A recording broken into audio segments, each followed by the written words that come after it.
హామీం. స్పష్టమైన ఈ గ్రంథం సాక్షిగా మేము దానిని ఎంతో మేలైన అత్యంత శుభవంతమైన రాత్రివేళ అవతరింపచేశాము.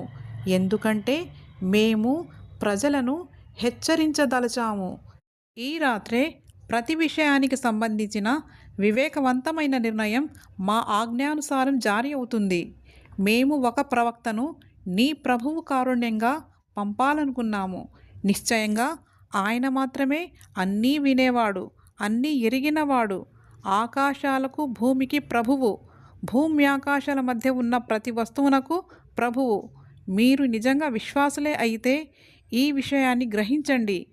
ఆయన తప్ప ఆరాధ్య దైవం ఎవడూ లేడు. ఆయనే జీవితాన్ని ప్రసాదిస్తాడు, ఆయనే మరణాన్ని ఇస్తాడు.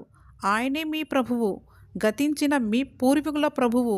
కానీ వాస్తవంగా వారికి నమ్మకం లేదు. అయితే వారు శంకతో ఆడుకుంటున్నారు. సరే, స్పష్టమైన పొగను ఆకాశం తీసుకుని వచ్చే దినం కొరకు నిరీక్షించండి. అది ప్రజలను కమ్ముకుంటుంది. ఇదే వ్యధాభరితమైన శిక్ష. అప్పుడు వారు ఇలా అంటారు, ప్రభూ, ఈ శిక్షను మాపై నుండి తొలగించు, మేము విశ్వసిస్తున్నాము. వారి అశ్రద్ధ ఎలా దూరం అవుతుంది?